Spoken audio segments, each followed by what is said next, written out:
Look, my son lives on 39th and Fremont. You know, I used to live on the river. So good morning, everyone. Good morning. Good morning.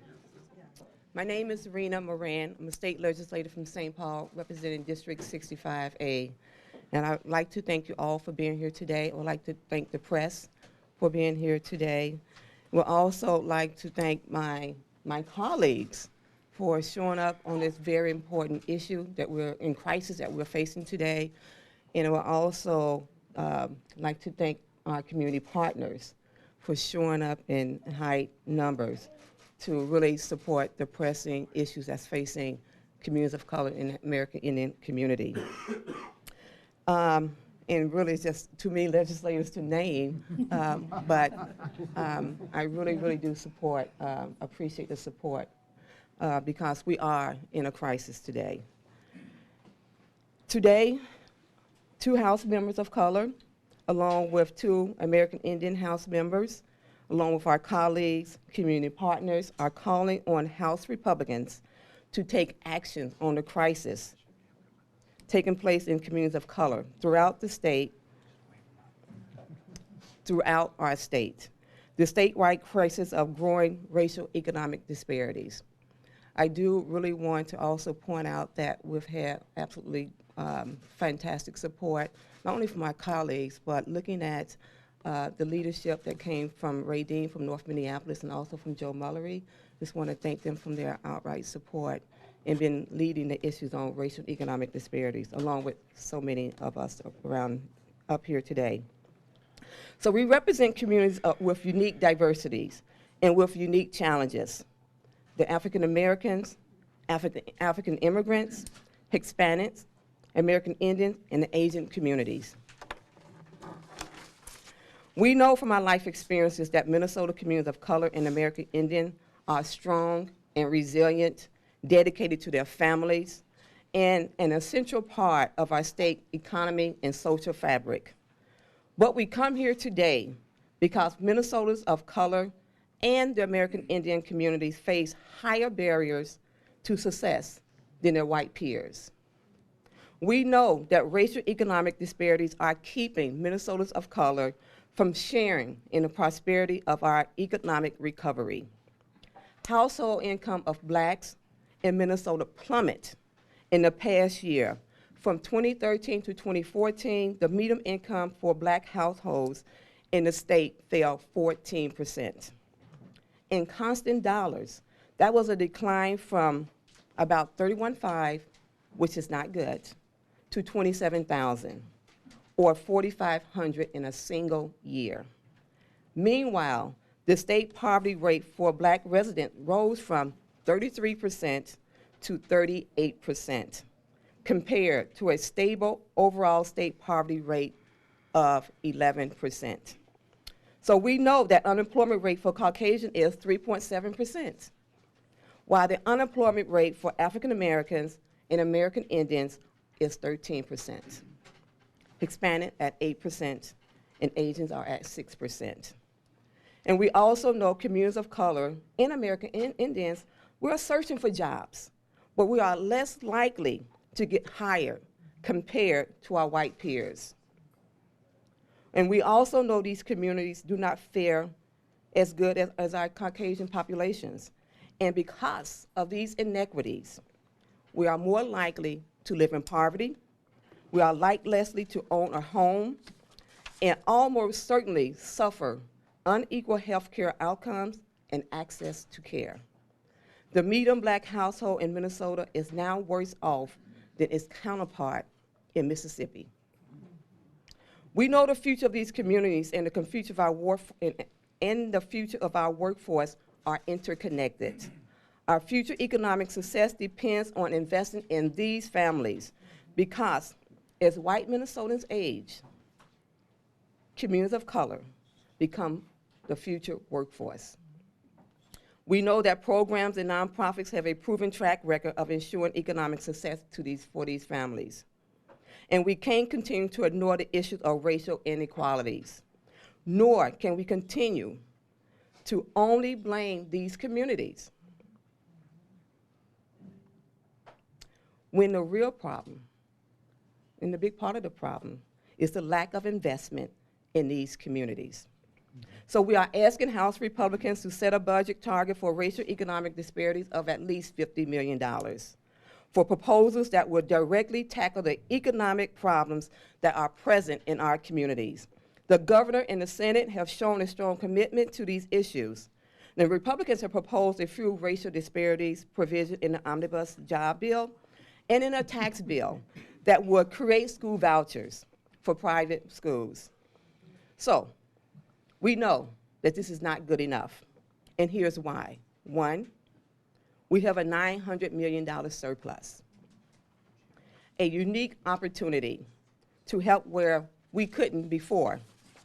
Two, taking money from job creation funds and claiming to refocus on racial disparities doesn't fix the problem, which is an overall lack of investment in these communities. And furthermore, we need job creation funds to work together with this additional infusion of dollars to address the growing problem. And three, private school vouchers will not help the poor, working class, communities of color, or the Indian American community. The GOP voucher plan assumes that black families in my district, they have money to pay for private school tuition. And that's a big assumption, because they don't. And they simply choosing to spend it on something else because we don't have a tax credit. Well, the fact is, we don't have money. A clear indicator that Republicans are out of touch with communities of color and the American Indian community.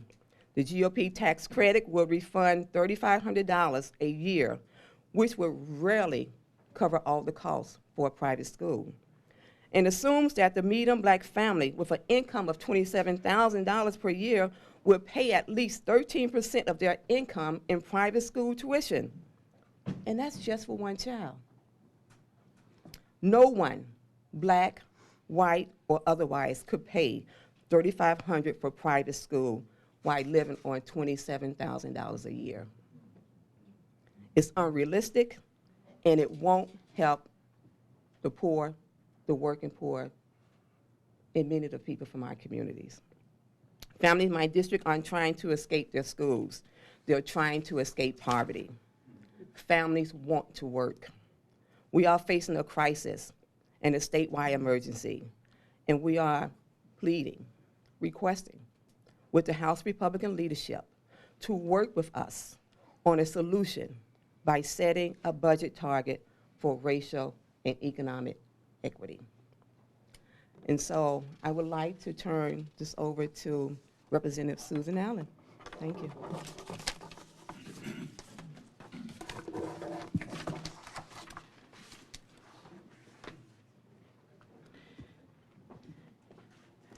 I'm State Representative Susan Allen. I represent South Minneapolis District, House District 62B. And I thank all of you for attending and for standing in support here. And especially Representative Moran for leadership in organizing this press conference.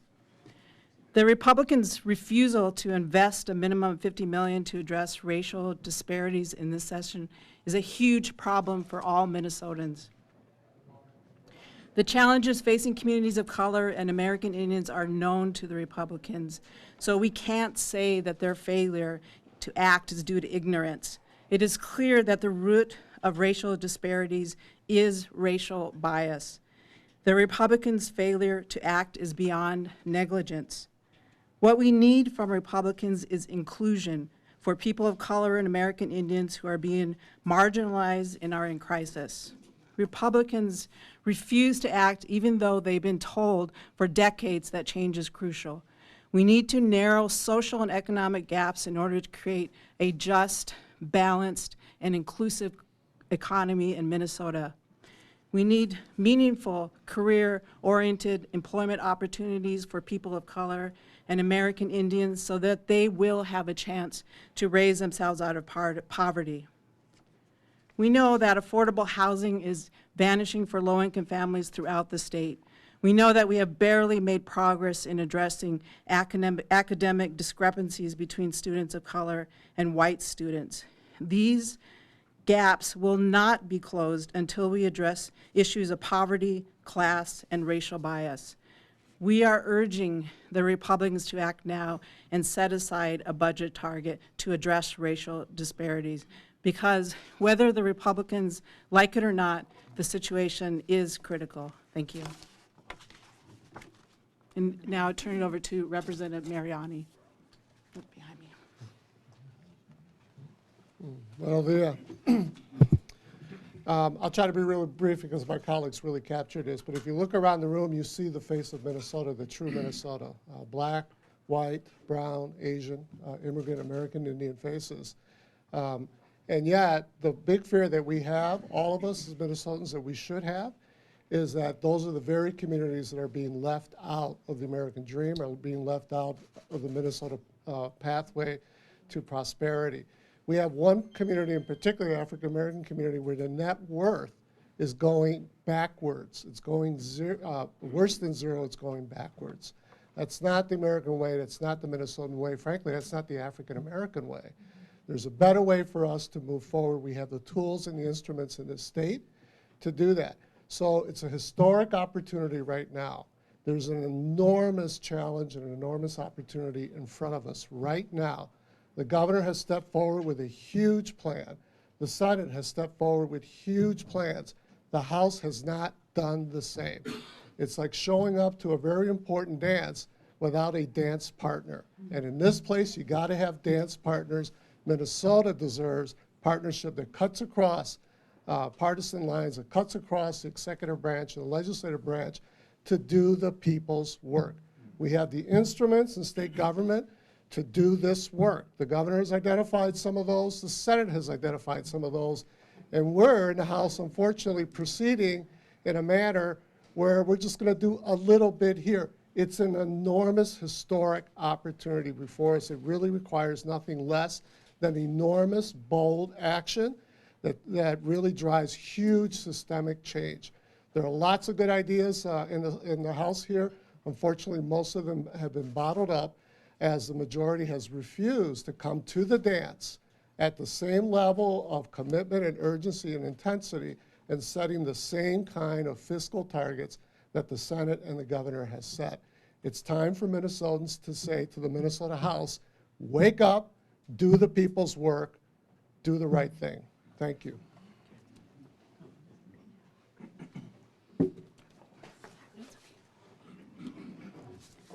Good morning. My name is Peggy Flanagan. I'm the state representative from District 46A, which is St. Louis Park, Golden Valley, Plymouth, and Medicine Lake.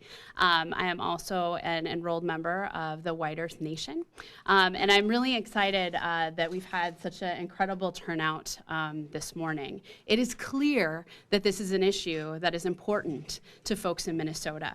We have seen the governor take an important first step. We have seen the Senate take an important first step in investing in communities of color and American Indian communities, and we also need to see the Republican House leadership take that step as well. The face of Minnesota is changing. It is becoming increasingly diverse, and we need to make sure that folks of color, American Indians, are part of the conversations to improve our way of life in Minnesota. A good friend of mine often talks about the need to make sure that the kids on Lake Street are doing just as well as the kids in Lake Wobegon. And I believe that that is who we are as Minnesotans, right? I hearken back to Senator Paul Wellstone when he said we all do better when we all do better. And investing in communities of color and American Indian communities helps us to get there. You know, I believe that we are in a position where we're having these conversations for the first time about racial equity. In the Senate, the governor, and the House, we started these conversations in the Racial Economic Disparities Work Group. And clearly, there is an energy to want to continue these conversations and to make sure that we are investing in children and families of color and American Indians. I also believe that this is a first step, and it's important to say that this is a first step.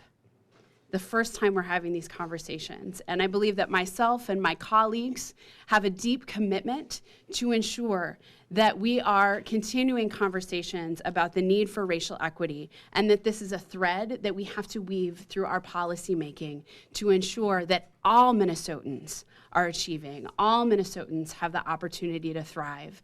So we need to make sure that communities are part of the solution. Too often around this place, we make decisions on behalf of people without having them at the table. And clearly, we have folks who have come today and more people who are willing to participate in these conversations. So thank you for coming, and we just call on House Republican leadership to join us in coming up with solutions in partnership with communities of color and American Indians to ensure a better way of life for all Minnesotans. Thank you. At this time, we'd like to open it up for any questions you may have. Yes, Don Allen, Our Black News. My first question would be, this time, how is the accountability going to work? Say if MSure gives or grants an agency in North Minneapolis $200,000 to make sure African Americans that you speak of have health insurance and still 95% do not. How is that corrected this time? How, with this money, where's the plan? What's the process? And as a Republican myself, I know the Republicans are open to do anything to work with the DFL and the black community. So can you explain that to me, please? So I will open up, Don Allen, and say that that's why we're here today. We're asking for a target. We're asking for some intentional investment. And we cannot move forward in the House of Representatives without the Republican leadership taking some leadership on this issue, because we are at a crisis now. Our families, black families, communities of color, are in a crisis. I read the stats about, we have moved backwards from $31,000 for a medium income for black families. And now we're at $27,000. So unless the Republican leadership can step up and step forward and do some real investment in communities of color, in partnership with communities of color, we will continue to be at this crisis state. Representative, Republicans have distributed this between the jobs bill and the education bill, about $25 million that they say address disparities. Is this a step forward? Is this just not the right mix or enough? What's your reaction to that? It is a very, very little beginning, and anyone else can join in this. But again, it's moving money around, taking money from here to put money there, and it's not a real investment in the way that needs to be done for our communities that are in crisis. Okay. As president of the Minnesota Black Nurses Association. Shirley LaChapelle, president of the Minnesota Black Nurses Association. There is a very real crisis. The inequalities are real. The illness is real. The lack of access not only to food, jobs, and health care, so real. If the Republicans are serious about helping and doing their part and ending all this and saving money, then they will provide the communities that need the most with the things they need to not only survive, but to prosper. That's the American way, and that's the thing that they owe, not only the people up north on the Iron Range, but the people down here in the cities. That's my point. What investments would you like to see specifically in the realm of healthcare Well, that would help? number one, I'd like to see a national health care plan. In this state, single payer.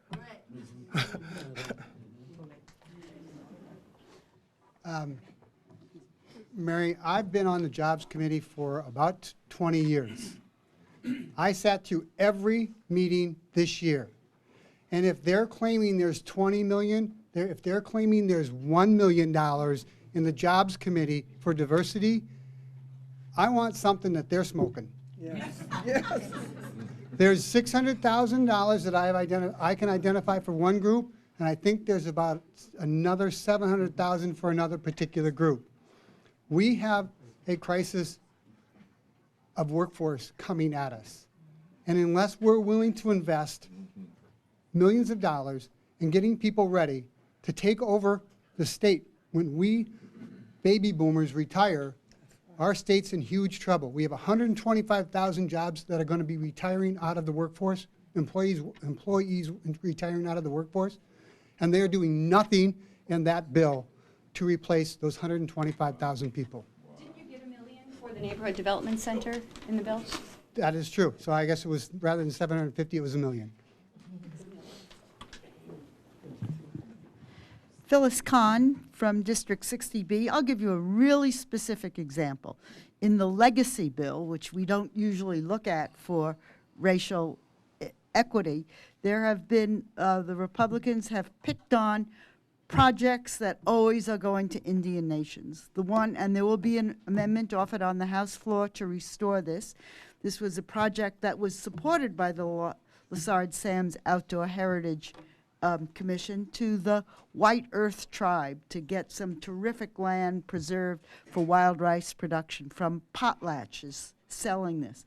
Tremendous developers will really want this. Potlatch would like to have it, the tribe acquire it. It was in the initial bill. The Republican Environment Committee took it out. We tried to put it back in. There'll be another opportunity to put it back in on the floor of the House. The previous problem with argument between with the Lessard Sam's Outdoor Heritage Commission was actually the Fond du Lac ban. Somehow, whenever there's an Indian tribe involved, there seems to be some problem with using legacy funds for it. So there'll be an opportunity on the House floor to correct this. So we think it's important to, again, acknowledge there's a $900 million surplus. And that when Republicans are talking about 25 million here and there, that's a shell game in many ways, right? We want new investment in our communities. When we're talking about vouchers and tax credits, for many families that, frankly, that won't make a big difference to, we have led on an agenda of investing in education.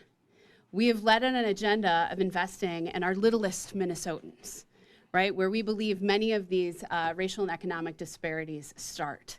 So while I appreciate that Republicans are beginning to talk about this, I believe that we need new dollars and new money and new investment, because if we don't have that, we are not going to turn the curve on racial disparities in our state.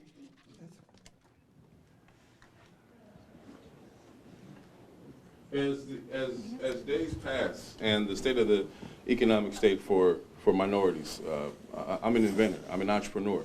As days pass, you guys feud, go back and forth, you try to engage. It's really like a bad relationship, right? And so while that happens, the children, the entrepreneurs, the people that can make the world work, the people that create the froth at the top, the one that froth that everybody likes, are being held down, right?